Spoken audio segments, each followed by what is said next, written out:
আসসালামু আলাইকুম সম্মানিত হোমিও শিক্ষার্থী বন্ধুরা, আমরা এখন আলোচনা করব অরুচি নিয়ে।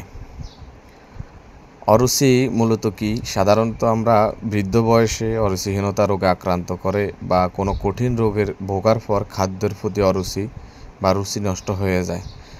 এটা আরও নানাবিধ কারণ থাকতে পারে।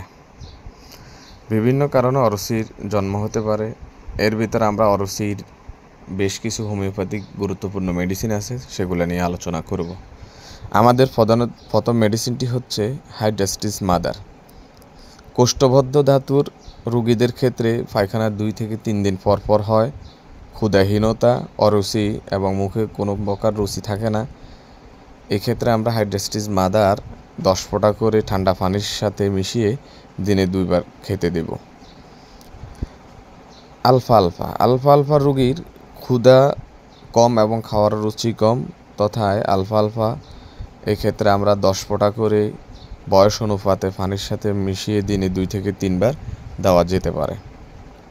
নাক্স ভূমিকা, কোষ্ঠবদ্ধের ধাতুর রোগীর পায়খানা পরিষ্কার হয় না, খাবারের অরুচি, পায়খানা 2 থেকে 3 বার 4 বারও হতে পারে, মানে অতৃপ্ত পায়খানা। এক্ষেত্রে আমরা নাক্স ভূমিকা মাদার 10 ফোঁটা দিনে 3 থেকে 4 বার দেওয়া যেতে পারে।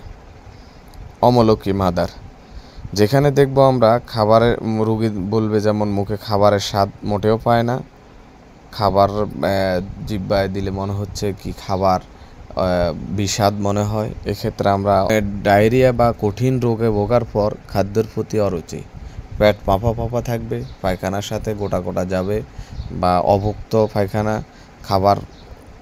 খাবারের সাথে খাবার খাওয়ার পরে পায়খানার মধ্যে দিয়ে চলে যাবে, হজম হবে না। এক্ষেত্রে আমরা চায়না দিনে 2 থেকে 3 বার দিতে পারি। 3x দেওয়া যায়, 30 বা এই শক্তির 30-200 পর্যায়ক্রম শক্তি চেঞ্জ করা যায়।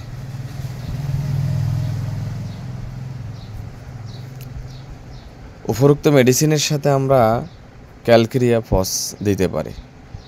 হোমিওপ্যাথি অন্যান্য মেডিসিনের সাথে ক্যালকেরিয়া ফস বায়োকেমিক 6-12 শক্তি আমরা গরম পানির সাথে দিনে 2 থেকে 3 বার দিতে পারি। এক্ষেত্রে আমরা রোগীদের পথ্যপাথ্য হিসেবে আমরা কি দিব, যেমন হালকা ব্যায়াম করা যেতে পারে। রোগীদের বলবো যেন হালকা ব্যায়াম করেন এবং কিছু পরিশ্রম করা উচিত। সকাল বিকাল যতটুকু সম্ভব পায়ে হাঁটা উচিত। সরু ভাত, চালের ভাত দেওয়া উচিত মাছের ঝোলের সাথে, বা কিছু ফলের জুস খেতে পারে।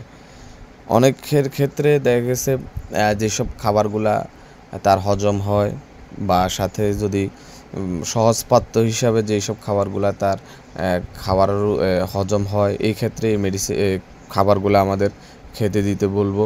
মানসিকভাবে কোনো অস্থির বা এরকম কোনো বিষয় থেকে পরিহার থাকে, সাথে মদ্যপান বা গুরুপাক খাবার দাবার যেন না খায়, তাহলে আশা করি রুচি ফিরে থাকবে।